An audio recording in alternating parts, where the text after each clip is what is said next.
یہ بات ذہن میں رکھیے گا کہ اللہ نے ہر دور میں انبیاء کے پاکیزہ وجود اور اولیاء صلحاء کے پاکیزہ وجود پیدا کیے، لوگوں کی ہدایت کے لیے، لوگوں کی رہنمائی کے لیے۔ ہر زمانے میں مختلف لوگ اللہ کے برگزیدہ بندے، اس کے مقرب بندے، اس کے قرب سے فیضیاب ہو کے مخلوق کو فائدہ پہنچاتے رہے۔ ایسا بھی ہوتا ہے کہ ایک چیز جس کی مارکیٹ میں ڈیمانڈ ہو تو اس کا 2 نمبر بھی دستیاب ہو جاتا ہے، تو اس کا یہ مطلب نہیں ہے کہ حقیقت کا انکار کر دیا جائے۔ آج لوگ بہت دھڑلے کے ساتھ ولایت کا، اولیاء کا انکار کر دیتے ہیں، اور اس کی مثال ان لوگوں پہ انگلی رکھتے ہیں جنہوں نے دکانیں کھولی ہیں اور طریقت کے نام پر دھبا ہیں اور داغ ہیں، مکر و فریب اور دجل و تلبیسات کے پلندے اور لوگوں کے جذبات سے کھیلنے والے اور لوگوں کے عقیدتوں کو سمیٹ کر کے اس کا دھندا کرنے والے لوگ اگرچہ موجود ہیں اور ہر دور میں موجود رہے ہیں، تو اس کا یہ مطلب نہیں ہے کہ حقیقت مفقود ہے۔ اگر کوئی جھوٹا مدعی نبوت ہو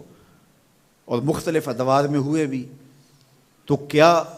نبوت کی حقیقت کا انکار کر دیا جائے گا؟ تو جب جھوٹے مدعیان نبوت کی وجہ سے نبوت کی حقیقت کا انکار نہیں ہو سکتا، تو جھوٹے مدعیان ولایت کی وجہ سے ولایت کا بھی انکار نہیں ہو سکتا۔ لیکن چونکہ انبیاء علیہ السلام کا پاکیزہ وجود مختلف ادوار میں لوگوں کی ہدایت کا ذریعہ اور سرچشمہ اور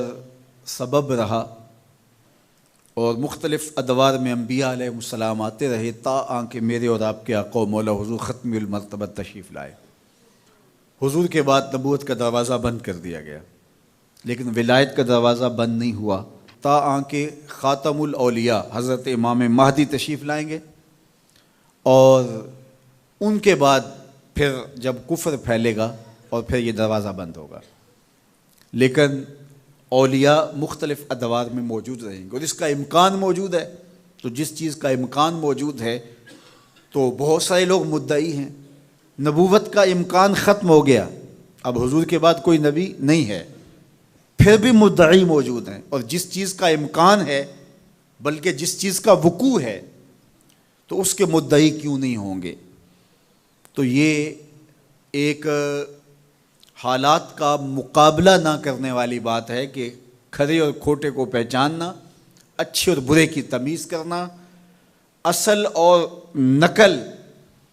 کی شناخت کرنا، جب مشکل لگے تو آپ سرے سے اس کا انکار کر دیں۔ تو اس کا مطلب یہ ہوا کہ ہم اپنے لیے ان پاکیزہ لوگوں کی ضرورت محسوس نہیں کرتے، ورنہ ہم کیسے انکار کریں گے؟ اگر ہمارے بدن کو ادویات کی ضرورت ہو، ایسی بیماریاں لاحق ہو جائیں